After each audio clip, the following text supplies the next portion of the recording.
After being disowned because of my job, my mother said they'd tell everyone I was dead.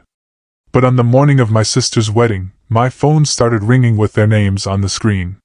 What could they possibly want? The morning sun poured into the staff room, casting long shadows across the polished floor. Eleanor Foster, the head of cleaning at a prominent San Francisco high-rise, fastened the final button on her uniform. The brass badge on her collar, which announced her title with quiet authority, gleamed in the light. For over a decade she had been the steadfast leader of the cleaning staff in this tower, her dedication a constant presence in the bustling business hub.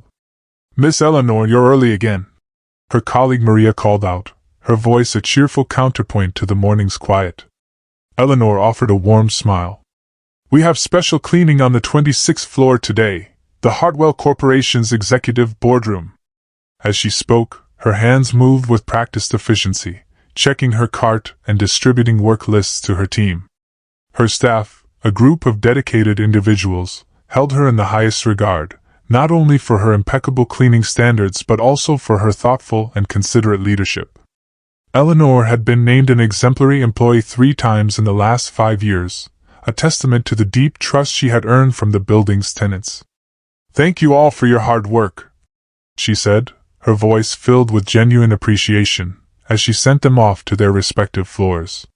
Heading to the 26th floor, Eleanor's mind drifted from her duties to her phone. She checked it, a knot tightening in her stomach, still no messages from her sister, Vanessa. A week earlier, their mother had called with the news of Vanessa's engagement to Richard Hartwell, a young executive from a major corporation. The news was a source of pride, yet also a stark reminder of the growing chasm between them.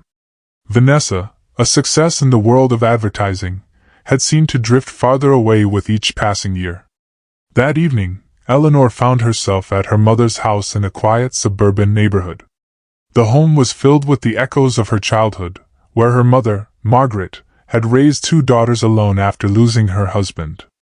Margaret had always harbored a desire for social status, a longing that had manifested as an obsession with her daughters marrying well. As Eleanor opened the front door, she was greeted by the sound of her mother and Vanessa's voices from the living room. "The wedding planner will propose 3 designs for the seating chart. With the Hartwell family's extensive guest list, we must consider the balance," her mother said, her voice crisp and authoritative. "We have to invite everyone Richard's father recommends. There are many corporate connections," Vanessa replied. Eleanor stepped into the room. "Hello?" Both women turned, their expressions a mixture of surprise and mild annoyance. Wedding planning documents were strewn across the coffee table. "Eleanor, you should have called ahead," her mother said, a note of irritation in her voice. Vanessa, however, stood and embraced her with a tight, light hug. "It's been a while." "Congratulations on your engagement, Mom told me about it," Eleanor said, though a hint of a question lingered in her tone. "Is your Richard Hartwell from the Hartwell Corporation, by any chance?" "Yes, he's Jonathan Hartwell's only son," Vanessa replied, a note of pride coloring her voice. "His father is truly wonderful, such a gentleman." Eleanor's breath hitched. Jonathan Hartwell. The name was familiar, the face of the main tenant company in her building. She knew who he was, even though they had never met. "So, when is the wedding?" Eleanor asked, her composure returning. "The 15th of next month," Margaret answered.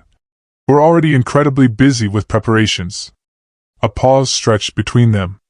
"I haven't received an invitation yet," Eleanor said, her voice measured. "When should I expect it?"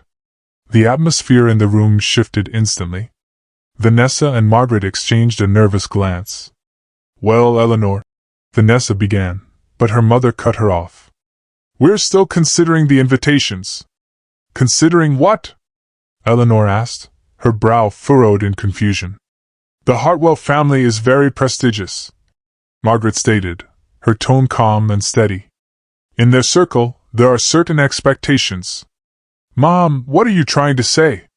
Margaret sighed, as if explaining something obvious. "To be honest, Eleanor, your occupation is an issue." "My occupation?" Eleanor's voice rose with a quiet fury. "I take pride in my work." "I know, but..." Vanessa started. We told them you're the head of the corporate facilities management division. Her mother finished, her gaze unwavering. Eleanor was stunned. You lied? It's not a lie, just a change in expression. Her mother replied, her words a thin veil over the truth. Vanessa fumbled with her words. The Hartwells think my sister is. Margaret completed the thought with a cold finality. We've told them you passed away. We don't want the Hartwell family to know that we have a daughter who's a cleaner. Eleanor was speechless, a crushing weight settling on her chest. This is Vanessa's chance in life. Please understand. Her mother's voice was devoid of emotion.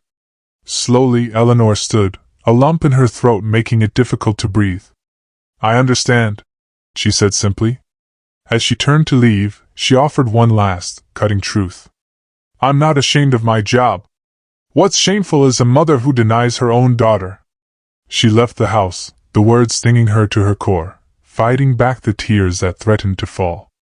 3 days later, on a quiet Sunday afternoon, Eleanor was silently polishing the windows of her apartment. She found solace in the methodical rhythm of cleaning, a rhythm that was a world away from the emotional turmoil that had gripped her since leaving her mother's house. The cruel words still echoed in her mind. We don't want the Hartwell family to know that we have a daughter who's a cleaner. She looked at her own reflection in the window glass and offered a bitter smile. Her small San Francisco apartment was far from luxurious, but it was a place she had earned through honest, dedicated work. Certificates of recognition hung on her walls, silent witnesses to her professional pride. The doorbell rang, pulling her from her thoughts. She wasn't expecting anyone. Through the peephole, she saw her mother and Vanessa. A jolt of tension shot through her chest, but with a heavy heart, she opened the door. Her mother only offered a slight nod, but Vanessa's voice was a forced cheerful sound. Hello, big sister. Sorry to intrude. Come in, Eleanor said, her voice flat. Margaret sat on the sofa and surveyed the apartment. This place is tidier than when I was here last, she said, though the words felt like a subtle criticism. Would you like something to drink? Eleanor asked. No, thank you, her mother replied, getting straight to the point. Eleanor, we've come to talk. Eleanor crossed her arms. About what? Vanessa leaned forward. The other day, I couldn't explain properly because it was so sudden. That's why we came. Explain what? Eleanor asked, her voice cold. That I'm supposed to be dead? Her mother cleared her throat. There's no need to get emotional, Eleanor. This is an important decision for Vanessa's future. Vanessa nervously pushed a strand of perfectly coiffed hair away from her face. She was dressed in designer clothes, a stark contrast to Eleanor's simple jeans and t-shirt. Big sister, I really like Richard, she began, her voice a plea. His family, they're very traditional people. His father, especially, is very particular about social appearances. Eleanor met her sister's gaze in silence. Please don't come to the wedding, Vanessa continued. Why? Eleanor asked, a quiet sadness in her voice. She already knew the answer, but she needed to hear the words from her sister's mouth. Vanessa sighed. I don't want people to know I have a sister who's a cleaner. The words hung in the air, a physical weight in the room. Eleanor felt a familiar pain deep in her chest but held her expression steady. Is my job so shameful? She asked quietly. It's not shameful, Vanessa said quickly. It's just that Richard's family has been elite for generations, and by their standards. Standards? Eleanor's voice rose, a sharp edge to her tone. I work honestly. I keep offices clean for hundreds of people, maintaining their work environment. Is that shameful? Your work is commendable, Eleanor, her mother interjected. But face reality. The Hartwells are a prominent family. Being associated with them will raise the social status of not just Vanessa but our entire family. Eleanor stared at her mother in disbelief. Social status? Is that what matters to you? Enough to deny your own daughter? Eleanor, her mother's voice turned cold. This is Vanessa's chance in life. Don't ruin it with your ego. Ego? Eleanor said, her anger barely suppressed. Wanting to be recognized as family is ego? Tears welled in Vanessa's eyes. Please understand. Richard's father looked into my family background in detail. I don't want to lose him. Despite the pain, Eleanor remained calm. So, what did you tell the Hartwell family? After a moment of silence, her mother answered. I've already told the Hartwell family that you died in an accident, 10 years ago. Eleanor gasped, a sharp intake of breath. 10 years ago, a car accident, her mother said matter-of-factly. It was a sad event, but we've moved on. Eleanor felt a profound sense of emptiness. To think her very existence could be erased so easily. Sister, Vanessa pleaded, her voice trembling. Please don't contact the family anymore. Don't come to the wedding. For just 2 weeks, pretend you don't exist for us. Eleanor slowly rose. Tears brimmed in her eyes, but her voice was steady. I can't believe a family would be ashamed of their own daughter. I've always taken pride in my work. I wake up early every day to ensure others have a comfortable environment. There's no reason to be ashamed of that. Eleanor, her mother began. Your lies will come back to haunt you one day, Eleanor said, her gaze fixed on her mother and sister. What kind of future can a relationship built on lies have? Please leave, she finished quietly. Don't come back again. Her mother and Vanessa started to protest, but they were pushed away by the quiet finality in Eleanor's gaze. As the door closed behind them, Eleanor's knees gave way. She sank onto the sofa, and the emotion she had held in for so long burst forth in a flood of tears. The pain of being rejected, the frustration of having her life and work denied, it all poured out in a torrent. The setting sun streaming through the window made her tears shimmer like gold. Looking at the certificates of recognition on her wall, she whispered, I'm not wrong. A week before the wedding, the morning fog of San Francisco hung heavy in the air. Eleanor arrived at Hartwell Tower earlier than usual, her focus entirely on the day's work. It was the day of the annual deep cleaning, and all cleaning staff were mobilized. Everyone, let's start with Building B today, Eleanor instructed a team of 20. Pay extra attention to the executive floors. I hear the Hartwell Corporation has a board meeting the day after tomorrow. As her team dispersed, Eleanor checked the work list on her tablet. She had buried herself in her work to avoid thinking about her family. The memory of the confrontation was still a fresh wound, a constant ache in her heart. At 10 o'clock, Eleanor was on the 26th floor, the executive level. As she carefully polished a large window, her gaze drifted to the city below. The sun was beginning to pierce through the clouds, illuminating the magnificent San Francisco Bay. A magnificent view, isn't it? Startled, Eleanor turned to find a man in an expensive suit standing behind her. She instantly recognized him, Jonathan Hartwell, the owner of the building and the father of her sister's fiancé.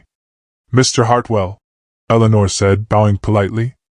Good morning, he replied, a gentle smile on his face. Thank you for working so early. Eleanor maintained her composure. It's our job. Especially today, as it's our annual deep cleaning day. Jonathan looked at her with interest. Are you responsible for this floor? I'm very grateful that it's always kept so clean. Thank you, Eleanor said, feeling a blush creep into her cheeks. I serve as the head of cleaning for this building. Miss Foster, Jonathan said, looking at her name tag. I heard you've been working here for over 10 years. The management speaks very highly of you. Eleanor was surprised. She hadn't expected a man of his stature to know about an ordinary member of the cleaning staff. Yes, I love this job. That's the most important thing, Jonathan said, gazing out the window. I also started with cleaning when I was young, at my father's small company. I started with floor cleaning. Eleanor felt her tension ease slightly. And now? She asked. Now I own this building. Jonathan laughed. That's why I appreciate honest workers like you. He suddenly changed the subject. Actually, my son is getting married next week. Eleanor's heart began to pound. Congratulations, she managed to say, holding on to her composure. Thank you. His fiancée is a lovely young woman, the youngest daughter of the Foster family, Jonathan said. Are you related to the Fosters in any way? Eleanor hesitated. No. It's just a coincidence that we share the same last name. I see, Jonathan said, a curious look on his face. I heard she had a sister, but unfortunately, she died in an accident 10 years ago. A sharp pain lanced through Eleanor's chest. Is that so? She asked, her voice barely a whisper. Yes. Richard told me about it. I wish her sister were still alive, so I could invite her. Family is important, after all. Eleanor was at a complete loss for words. A wave of guilt washed over her, but she couldn't bring herself to expose the lie and risk her sister's future. I'm sorry for interrupting your work, Jonathan said with a smile. Please continue. I hope we have a chance to talk again sometime. Eleanor nodded silently, her heart in turmoil long after he had left. On the morning of the wedding, Eleanor spent her day off alone. The gray, cloudy sky outside her apartment window mirrored her mood. She sat on her sofa, a cup of coffee in hand, trying to read a book, but her thoughts kept returning to the wedding. They must be starting the preparations now, she thought. Her mother and Vanessa were probably relieved that she wouldn't be there. Suddenly, her mobile phone began to ring. She ignored it, but the calls kept coming, one after another, from her.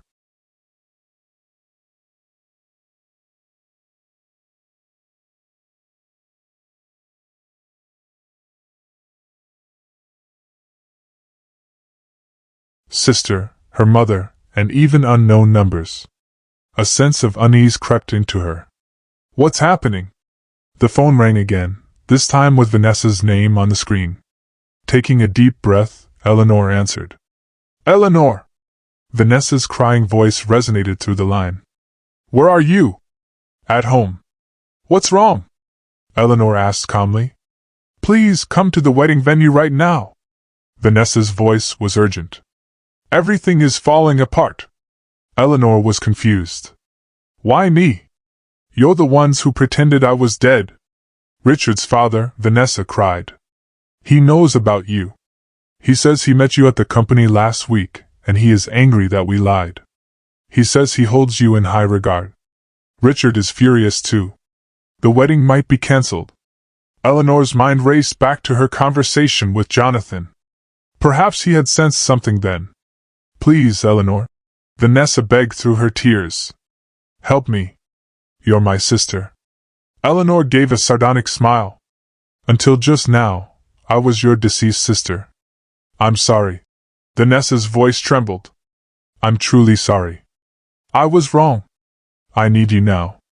On the other end of the line, she could hear other voices, her mother's among them. Mr. Hartwell says, Vanessa continued, her voice strained, that you're the most trusted head of cleaning at the company, and a family member to be proud of. He says we're the problem for lying. Eleanor sank into her chair. He said that? Yes. He's saying a family that values honesty and diligence cannot accept liars. Richard is starting to distrust me too. Vanessa was sobbing now. Please come. Explain everything. Eleanor was speechless. The irony was not lost on her. The pride she had taken in her work was now the key to saving her family. She looked out the window. The sun was beginning to break through the clouds. Where is the ceremony being held? She finally spoke. Hope lit up in Vanessa's voice. At the Fairmont Hotel. It was supposed to start in an hour. All right, Eleanor said, her tone firm. But I'm not doing this for you. I'm doing it for the truth. She hung up, opened her closet, and took out an elegant navy blue silk dress she had bought months ago for a friend's wedding but never worn. Taking a deep breath, she began to get ready. In the back seat of the taxi, Eleanor's heart was filled with a mix of anxiety and determination. She was wearing the silk dress and had styled her hair more meticulously than usual. As she stepped out of the taxi at the foot of Nob Hill, the Fairmont Hotel stood before her, a majestic white building. She called her friend Sophia. What's wrong, Eleanor? Sophia's voice was filled with concern. I'm in front of the wedding venue, Eleanor said, her voice trembling slightly. But I can't find the courage to enter. Considering how your family treated you, that's understandable, Sophia said gently. But remember, Eleanor, you take pride in your work. You're a respectable person. Don't lose yourself for your sister's or mother's vanity. Thank you, Sophia, Eleanor said, a small smile forming on her lips. I'm going in now. She hung up and entered the hotel lobby. Magnificent chandeliers sparkled overhead, and her footsteps echoed on the marble floor. She was directed to the grand ballroom, and as she approached, a palpable tension hung in the air. Guests stood whispering outside the doors. Excuse me, Eleanor said to an elderly woman. Is this the Foster Hartwell wedding? Yes, but... The woman stared at her. You are. I'm the bride's sister, Eleanor replied. The woman's eyes widened. Oh my. You are. She swallowed her words. There seems to be some issue inside. The ceremony might be postponed. Eleanor nodded and pushed open the doors. Inside the vast ballroom, a scene of quiet chaos unfolded. Vanessa, in her beautiful wedding dress, her eyes red and swollen from crying, stood with their mother. Margaret, wearing an elegant dress, had a stern expression. On the opposite side, Richard and his family were gathered, with Jonathan Hartwell at the center, his face a mask of disappointment as he spoke to his son. Margaret was the first to notice Eleanor. Eleanor! She cried out, a mixture of surprise and anger in her voice. At the sound, Vanessa turned. Big sister. Her voice was a blend of relief and fear. The two women rushed toward her, whispering frantically. Why did you come? You'll only make things worse. You called me, Eleanor replied calmly. But it might be too late, Vanessa said, her face on the verge of tears. Richard's family is angry that we lied. Margaret grabbed Eleanor's arm. You're going to ruin everything. Leave immediately. Eleanor gently shook off her mother's hand. I'm not running away anymore. It's time to face the truth. With a determined step, she walked toward the Hartwell family. When Jonathan saw her, his expression shifted from surprise to a gentle smile. Miss Foster, he said, approaching her. So you were alive after all. Richard and his mother turned to look at her, a confused expression on Richard's face. Mr. Jonathan, Eleanor said, her voice calm. It's an honor to meet you. Thank you for the other day. I don't understand why your family tried to hide you, Jonathan said, his tone frank. Eleanor took a deep breath. I'll tell you the truth. Her voice carried through the silent room. I serve as the head of the cleaning staff at Hartwell Tower. I take pride in my work. But my family felt differently. They were ashamed of my profession and pretended I was dead. The room fell into a stunned silence. Richard looked at Vanessa with a surprised expression. Vanessa looked at the floor, unable to speak. For 10 years, I've worked at Hartwell Tower every day, maintaining the environment of your company. Eleanor continued. I was very honored to learn the other day that you appreciated my work. Jonathan nodded. You are one of the most valued employees in our company. Why was there a need to hide that? Richard stepped forward, his handsome face etched with disappointment. I'm disappointed that my fiancé's family lied to me, he said, looking at Vanessa. But I appreciate your sister's honesty and pride. Jonathan turned his stern gaze toward the Foster family. We Hartwells value honesty and diligence above all. We cannot align ourselves with a family that lies. Margaret stepped forward, her face pale. Mr. Jonathan, please consider my daughter. Mom, Eleanor quietly interrupted. Let's stop the lies. She turned to Vanessa, who was looking up at her with a tear-streaked face. Vanessa, I don't intend to ruin your happiness. But there's no future in a relationship built on lies. Richard seems like a wonderful person. Why don't you be honest with him? Vanessa covered her face with trembling hands. After a moment, she looked at Richard, her voice a small whisper. I'm sorry. I'm truly sorry. I was embarrassed. Embarrassed about what? Richard asked gently. Social status, money. Vanessa said, her voice barely audible. I was worried my family wouldn't measure up to yours. I never cared about that, Richard said. I fell in love with you, not your background or family. After a moment of silence, Jonathan spoke. Our family was working class until 3 generations ago. My grandfather was a factory worker. We achieved our current position through honest labor and diligence. He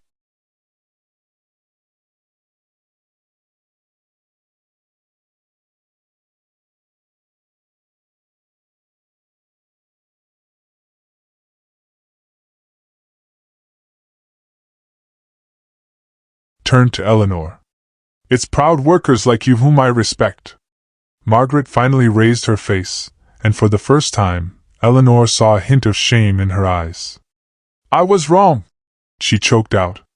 To be ashamed of my daughter's work. I failed as a mother. Eleanor was surprised by her mother's words. For years she had been defined by shame, but now,